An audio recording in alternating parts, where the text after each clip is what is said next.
갑작스럽게 설교 부탁을 받고 이 자리에 서게 됐는데요. 원래는 여기 자리에 함께 참석을 해서 함께 은혜를 누리고 또 이렇게 좀 기도하면서 우리 교회에 힘이 되고자 이 자리에 참석했는데, 지난 화요일 저녁에 목사님을 잠깐 뵀을 때에 목사님께서 오늘 오후 예배 때 설교 좀 부탁을 하셔가지고 또 목사로서 이렇게 거절을 하고 싶기는 했지만 또 담임 목사님이시 또 이렇게 부탁을 또 하시니까는 순종하는 마음으로 제가 이렇게 이 자리에 서게 되었습니다. 옛날에 할아버지와 한 소년이 깊은 산골에 살고 있었습니다. 어느 날 소년이 고기가 하도 먹고 싶어가지고 할아버지 집에 있는 닭을 몰래 잡아서 구워 먹다가 그만 산불을 내고 말았습니다. 소년은 혼자 불을 꺼려고 많은 노력을 했습니다. 그런데 혼자 불을 끄려고 노력해도 애를 쓰다가도 안 되니까는 이에 놀란 소년은 급히 할아버지를 향해 달려가가지고 할아버지에게 이렇게 말했습니다. 산타 할아버지. 예, 이해가 안 되시나요? 네, 산타 할아버지요. 제가 아까 잠깐 차 타고 오면서 집사람하고 아이에게 제가 문제게 넌센스 퀴즈를 하나 냈는데, 크리스마스를 세 자로 줄이면 뭐가 될까요? 예? 엑스마스? 예, 성탄절. 예, 성탄절이 됩니다. 예, 성탄절이 다가오는 이 12월을 맞이하면은 제 기억에는 아직도 옛날에 어렸을 때에 아버지께서 자다가 일어나서 제 머리맡에다가 선물을 놓고, 또 그 교회에서 저 옛날에 어렸을 때는 저 강원도 동산면이라는 곳에, 지금 동산 IC 그쪽에 교회가 있었는데, 그 교회 밑에 교회 그 산 중턱 정도에 교회가 있었습니다. 그래서 거기에서 어른들이 내려오고 크리스마스 예배를 드리고 내려오면서 또 저는 밑에서 받은 크리스마스 선물을 가지고 막 이렇게 장난 이렇게 하며 치면서 있었던 그런 시간들이 이렇게 기억이 날 때가 종종 있습니다. 그런데 이 성탄절을 생각하면은 언제인지 모르게 이 성탄절이 정말 크리스마스라는 그 의미보다는 산타클로스 데이라는 그런 말로다가 신종어로 바뀌어진 그런 크리스마스를 요즘 보게 됩니다. 그래서 이 구원의 기쁨을 나누어야 할 선물과 또 가난한 사람들에게 전달되어져야 할 진정한 성탄의 의미가 자본주의자들의 그 상업적인 전략에 의해서 많이 바뀌어지고 또 변질되어진 그 성탄, 크리스마스를 우리가 보게 됩니다. 그래서 이런 크리스마스 시즌이 되면은 외국에서는 우리가 잘 아는 것처럼 어떤 전략을 써서 판매 시즌으로 들어가서 많은 사람들이 상업적인 그런 상술에 의해서 어떻게 해서든지 간에 크리스마스 때가 되면은 어떤 물건을, 또 가전제품을 팔도록, 또 그것을 사람들로 하여금 사도록 그렇게 유혹하고 있는 그러한 이상한 시즌으로 바뀌어버렸다는 것을 우리가 알게 됩니다. 크리스마스의 진정한 의미를 다시 한번 생각을 해보면, 크리스마스는 그리스도라는 그 단어와 마스, 다른 말로 하면 천주교에서는 미사 아니면 예배라는 그 두 단어가 합쳐진 합성어입니다. 그래서 크리스마스라는 그 단어의 의미 안에는 하나님께 예배드리는 그날, 그리스도께 예배드리는 날이 바로 이 크리스마스라는 것이죠. 그래서 우리는 이 크리스마스 때에 성탄 예배를 드리는 이유가 다른 것이 아니라 바로 우리를 구원하신 그분에게 정말 최선을 다해서 또 우리가 감사하기 위해서 그분께 예배 드리는 그 날이 바로 이 크리스마스라는 겁니다. 그런데 놀라운 사탄의 지혜에 의해서 이 크리스마스가 너무나도 많이 변질되어졌다는 것입니다. 크리스마스는 오직 그리스도에게만 경배해야 되는데, 크리스마스는 이 세상의 신인 만몬에게 경배하는 그러한 이상한 그러한 시간으로 바뀌어버렸습니다. 교회를 다니는 사람들이 관심을 가져야 할 그리스도를 외면하고 그렇게 또 살도록 우리를 유혹하고 있는 시대에 우리는 살고 있습니다. 여러분, 어떻게 해야 할까요? 정말 이렇게 자꾸 우리가 따라 나가야 하고 우리가 정말 끝까지 목숨을 바쳐서 지켜야 할 그 크리스마스가 계속해서 이렇게 변질되어지고 또 바뀌어져 가고 있는데 어떻게 해결 방법이 있을까요? 저도 그 해결 방법이 없습니다. 참으로 많은 그런 고민과 또 우리가 결단하지 않으면 앞으로 우리가 살고 있는 이 시대에서는 정말 이제 한 30년 후에는 교회 안에서 예수라는 또 십자가라는 이 형상들과 상징은 아마 사라질지도 모릅니다. 저는 이 사도행전 18장을 보면서 사도 바울은 고린도라는 그 지역으로 들어오는 모습을 보게 됩니다. 거기에서 뜻하지 않은 사람들을 만남으로 해서 고린도 교회가 시작되어지는 것을 사도행전 18장이 우리에게 증거해주고 있습니다. 한 사람만의 헌신이 아닌 여러 동역자들과 함께 한마음 한뜻이 되어 고린도 항구 도시를 새롭게 세우는 진리의 영적 등대 역할을 이 사람들이 모여서 시작했습니다. 고린도는 지도를 딱 펴보면은 이 그리스라는 지역 그 끝쪽에 약간 우측 위에 그쪽에 위치해져 있는데 이 고린도는 항구 도시였기 때문에 많은 세상의 다른 어떤 문화들로부터 영향을 쉽게 받을 수 있었습니다. 그래서 우상 숭배와 관련된 그러한 문제들, 그리고 이 우상 숭배와 함께 결탁이 되면은 거기에 따라오게 되는 것이 성적인 문제인데, 그러한 문제들이 심각하게 지금 사도 바울이 전하고 있었던 이때나 그 이전에도 많은 문제를 이야기하고 있음을 역사가 우리에게 증명해주고 있습니다. 그래서 고린도의 사치와 악덕 때문에 부와 음행을 나타내는 수치스러운 관용어인 고린도화되다, 코린디아제스다이라는 뜻의 음행하다라는 그런 단어가 생겨날 정도로 고린도는 고대 세계로부터 부와 성적인 타락으로 유명했던 그러한 도시였습니다. 그래서 고린도전서에서 사도 바울이 음행의 문제를 가지고서 고린도 교회에 편지를 보내면서 그 문제를 심각하게 다루는 장면은 여기에서 우리가 생각해 볼 수 있을 정도로 그런 쉽게 교회 안에서 나타나는 그런 현상이었음을 우리에게 보여주고 있습니다. 우리의 생각으로 보면, 어떻게 보면 항구 도시이기 때문에 여러 문화에 의해서 이 고린도에는 복음이 전혀 전파되거나 또 증거될 수 없는 그런 환경인데도 불구하고 고린도에 하나님께서는 무슨 뜻이 있으셨는지 바울을 보내시고 또 브리스길라와 아굴라를 보내시고 실라와 디모데의 합류로 하나님의 선교는 힘을 얻게 되었습니다. 그리고 그 하나님의 선교는 고린도를 서서히 변화시켜 나가는 모습을 사도행전 18장이 우리에게 보여줍니다. 사도행전 18장 8절에서 이렇게 증거합니다. 고린도에 있던 유대인뿐만 아니라 수많은 고린도 사람도 듣고 믿어 세례를 받았다고 합니다. 9절 10절에서는 밤에 주께서 환상 가운데 바울에게 말씀하시되 두려워하지 말며 침묵하지 말고 말하라. 내가 너와 함께 있음에 어떤 사람도 너를 대적하여 해롭게 할 자가 없을 것이니 이는 이 성중에 내 백성이 많음이라 하시더라. 그만큼 하나님의 복음은 사람이 복종함으로 함께 할 때에 능치 못함이 없음을 우리에게 알려주는 증거입니다. 그런데 우리가 여기에서 한번 생각해 봐야 합니다. 바울과 함께한 사람들이 전한 내용이 무엇이었나를 한번 봐야 합니다. 사도행전 18장에서 전하는 내용은 예수는 그리스도이시다, 즉 그가 하나님이시다였습니다. 그리스도는 헬라어로 메시아이고 히브리어로는 그리스도는 메시아입니다.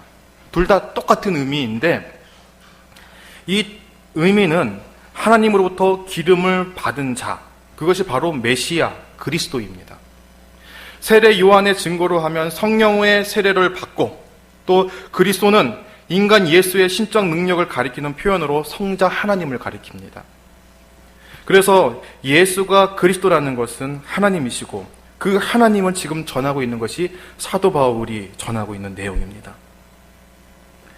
그런데 18장뿐만 아니라 성경 곳곳이나 그리고 오늘날의 역사까지도 살펴보게 되면은 유대인들이 받아들일 수 없는 내용이 딱 하나가 있는데, 그것은 인간 예수의 하나님 되심을 받아들일 수가 없다는 겁니다. 그래서 사도 바울이 전하는 그 내용들 그 하나하나에 이 유대인들은 꼬투리를 잡고 계속해서 태클을 걸면서 사도 바울과 함께하는 동역자들의 사역을 방해했습니다. 유대인들의 전통적인 신론은 인간은 절대로 하나님이 될 수 없습니다. 만약에 인간이 신이 되었다 그렇게 이야기를 하면은 그것은 신성모독으로 그렇게 처벌을 받게 됩니다. 그래서 아주 목숨을 걸지 않고서 자기가 신이 됐거나 신이라고 하거나 아니면 누군가가 신이라고 할 수가 없는 것이 바로 유대인의 전통적인 사회의 모습이었습니다. 그리고 성경에도 기록되어져 있는 내용인데도 불구하고 죽은 사람이 다시 살아날 수 없다는 그런 이야기를 그거를 믿을 수 없다는 그런 내용으로 그들은 받아들였습니다. 오늘날도 마찬가지지만은 유대인들에게 있어서는 이것을 받아들일 수 없는, 그들이 걸려서 넘어질 수밖에 없는 그 거치는 돌로서 유대인들에게 지금 존재하고 있습니다. 그래서 우리는 이 넘어지는 돌로, 유대인들이 넘어지는 돌로 말미암아 그 복음이 오늘 우리에게로 증거되어진 것을 우리가 생각할 수 있습니다. 여러분, 여기서 생각할 것이 하나 있습니다. 성경이 말하는 믿음은 무엇입니까? 우리가 생각할 때의 믿음이라 말하면 잘 되는 나, 긍정적인 생각, 머릿속으로 그림을 그렸더니 이렇게 되었다. 예전에 한 몇 년 전에 이 시크릿이라는 그 단어와 관련돼서 이렇게 한때 막 이렇게 유행했던 그런 이야기가 있지 않습니까? 그런 것처럼 그것이 마치 우리의 믿음인 것처럼 과대 포장하고 위장해가지고 많은 사람들을 이 믿음이라는 그 단어 안에서 상당히 많이 떨어지게 했습니다. 요즘 같은 세상에 이런 표현이 얼마나 많이 교회에 들어와 있는지 서슴지 않고 말하는 것을 우리가 보게 됩니다. 이런 생각은 이단적인 생각이거나 사이비에 가깝습니다. 절대로 기독교적이지 않습니다. 잘 된다는 표현이 나쁜 것이 아니라 이 잘 된다는 표현이 마치 하나님을 향한 믿음과 혼동시키는 경우가 많이 있습니다. 기독교의 믿음의 내용은 하나님께서 인간이 되시고 인간 예수의 하나님 되심입니다. 그래서 여러분, 우리는 예수님을 잘 알고 믿어야 합니다. 그냥 아는 것이 아니라 우리의 모든 생각을 다 사로잡아서 우리의 모든 사고와 말은 오직 죽음에서 부활하신 예수께로 집중되어져야 합니다.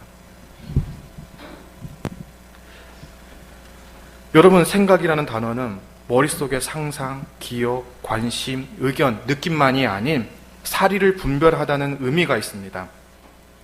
우리는 생각하는 그리스도인, 사리 분별하며 믿는 그리스도인이 되어야 합니다. 지금이 대림절 기간입니다. 오늘 아침에도 우리가 예배를 드리면서 대림절에 대해서 제가 우리 가정에서 얘기를 했는데, 이 대림절이라는 대자는 기다릴 대자와 또 림자는 임할 임자, 나타날 임자를 가리킵니다.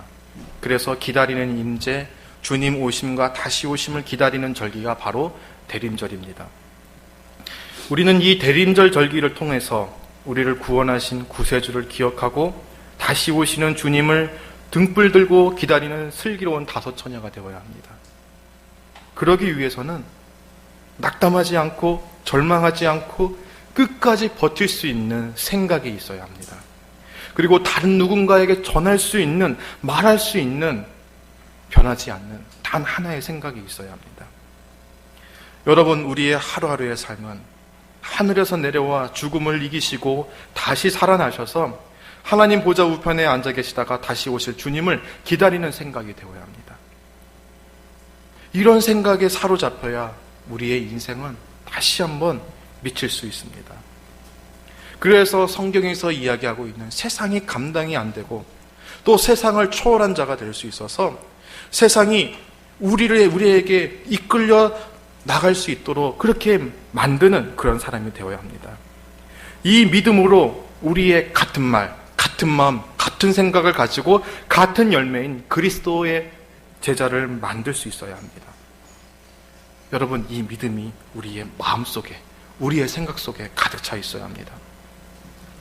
우리는 바울이 고린도 교인들에게 바라는 바와 같이 육신적인 생각이 아니라 영적인 생각으로 가득 채워야 합니다. 이 말이라는 단어를 생각해 보면요, 말이라는 것은 마음의 알갱이가 말이라는 겁니다. 마음에 심겨진 씨앗이 무엇이냐에 따라서 우리의 말은 나오게 됩니다. 그리고 내가 무슨 생각을 하냐에 따라서 우리의 행동도 자연스레 표출됩니다. 잠언 23장 7절에서 대저 그 마음의 생각이 어떠하면 그 위인도 그러한 적이라고 했습니다. 우리가 무슨 생각에 사로잡혀 있느냐에 따라 우리의 모습은 영향을 받습니다. 우리 마음에 예수님을 알고 예수님을 사랑하고 예수님으로 말미암는 기대가 있을 때에 우리는 결코 삶의 문제로 넘어지지 않습니다. 그리고 영적인 전쟁에서도 승리할 수 있습니다. 여러분, 예수를 믿는 자들에게는 승리의 무기인 하나님의 능력이 있습니다. 그 능력은 바로 가장 사악한 권세이며 인간을 절망에 빠뜨리는 죽음을 이긴 예수님의 부활을 가리킵니다.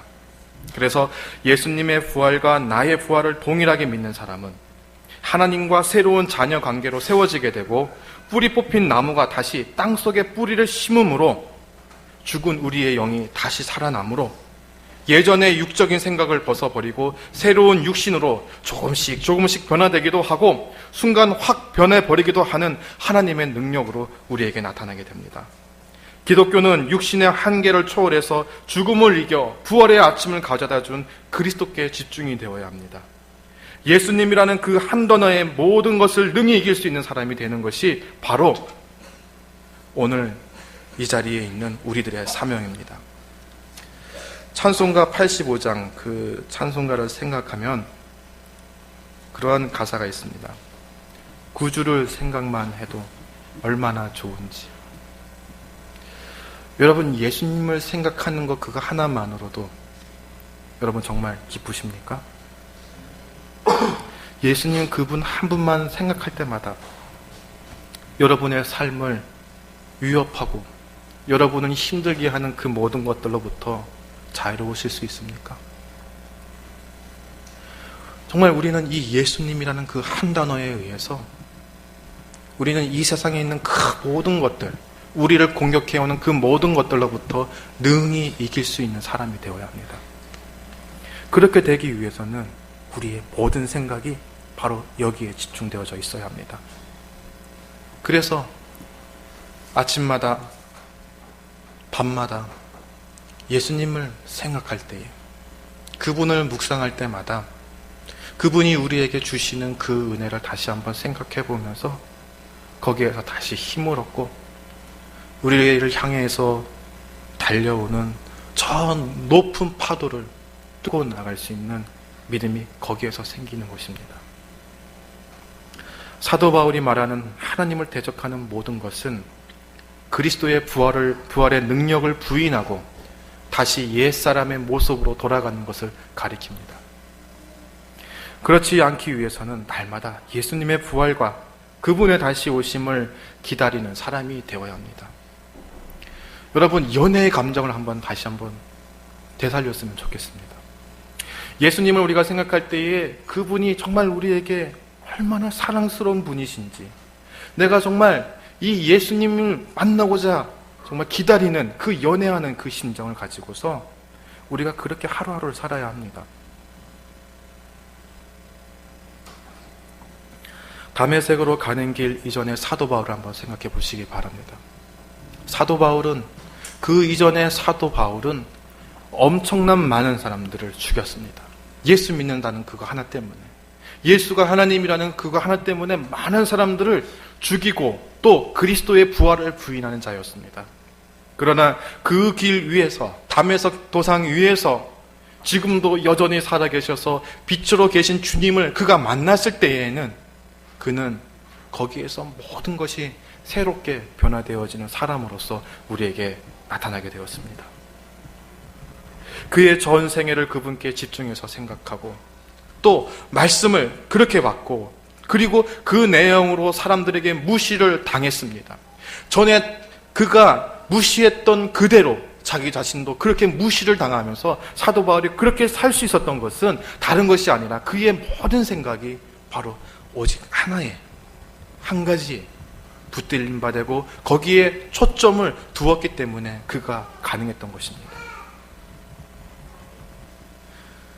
고린도후서 12장을 보게 되면 거기에서 그는 40의 감암매를 여러 번 맞았고 정말 온갖 환난을 다 겪었다는 것을 우리에게 이야기해 주고 있습니다. 그런데 그가 그것을 모든 것들로부터 충분히 가능할 수 있도록 해줄 수 있었던 그 단 하나의 비결은 바로 모든 생각을 사로잡아서 그리스도께 붙잡힌 바 되었기 때문입니다. 여러분, 죽은 인간 예수님의 부활을 보는 것이 기독교입니다. 하나님께서 죽은 자 가운데서 다시 살리신 예수님처럼 죄와 사망의 권세에 붙들려 이 세상에서 억눌리고 포로되고 눈먼 우리를 예수 그리스도 안에서 새롭게 하셨음을 믿는 것이 오늘 우리의 믿음입니다. 이 믿음이 있어야 죽음도 이길 수 있습니다. 초대교회 성도들뿐만 아니라 오늘날 우리가 잘 알고 있는 그러한 순교자들이 바로 예수님의 부활을 받기 때문에 자신을 향하여서 날아오는 창과 칼을 거기에서 담대하게 바라볼 수 있었습니다. 왜냐하면 내가 여기에서 쓰러지는 그 순간 쓰러지는 나는 다시 그리스도께서 부활하신 것처럼 다시 부활해서 그분과 함께 있음을 믿었기 때문입니다. 그래서 우리는 이 믿음이 있어야 우리는 이 세상에서 승리할 수 있는 사람이 됩니다. 우리는 그리스도의 부활과 그의 다시 오심의 그 모든 것에 우리의 생각과 우리의 모든 것을 다 집중시켜서 거기에서부터 삶의 모든 중심이 이루어져야 합니다. 논란의 소지는 되겠지만 기독교는 사형리 같은 도시가 속에 담겨진 내용이 아닙니다. 죽어서만 천국 가는 종교가 아닙니다. 기독교는 지금도 우리에게 새로운 삶으로서 주는 그 종교이고 또 우리에게 부활한 그 새로운 육신을 가져다 주는 것이 바로 기독교입니다.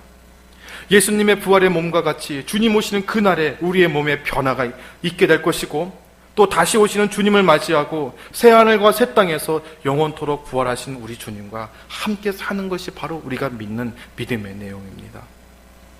그래서 우리는 이 땅 가운데서 어떤 것이 우리를 괴롭히고 우리를 넘어뜨린다 할지라도 우리는 거기에서 넘어지지 않습니다. 다시 일어날 수 있습니다. 여러분, 크리스마스는 하나님의 능력으로 죽은 자 가운데서 다시 살아나신 인간 예수가 이 세상의 창조주 하나님이심을 아는 절기입니다. 그 아들의 죽음으로 말미암아 집 밖의 탕자인 우리가 다시 새로운 자녀 관계가 되었음을 세상에 알리는 절기가 바로 이 대림절입니다. 그리고 우리를 창조하신 하나님께서 함께 하신다는 임마누엘 신앙을 알리는 것이 바로 이 대림절 절기입니다. 우리는 이 크리스마스 성탄절을 통해 새롭게 된 피조물로 부활의 영광의 아침을 기다리며 수평선 너머에서 뜨는 태양을 기다리는 심정으로 이 세상에 다시 오실 주님을 맞이하는 생각에 사로잡혀야 합니다. 그래야 교회가 살고 교회가 살아남으로 내가 살아나게 됩니다. 사람은 영적인 동물이기에 영적인 곳을 향하게 되어 있습니다. 사람이 살 곳은 교회의 주인이신 그리스도밖에 없습니다. 그리스도의 생각에 사로잡힌 자에게 영적인 삶이 있습니다. 여러분 생각해 보시기 바랍니다. 우리는 지금 무슨 생각을 해야 합니까? 지금까지 무슨 생각을 해오셨습니까? 우리의 가슴에 무엇이 담겨져 있습니까? 그것을 다시 한번 생각해 보고 거기에서 우리가 잘못된 길로 가는 그 생각 가운데 있었다면 그 모든 생각들을 지워버리고 다시 한번 십자가 아래에서 죽음에서 다시 살아나셔서 하늘에 오르셨다가 다시 오시는 그 주님께 집중되어지고 그분께 초점을 맞춤으로 인해서 우리의 삶이 다시 오실 주님을 맞이하는 슬기로운 다섯 처녀가 되어야 합니다. 기도하겠습니다.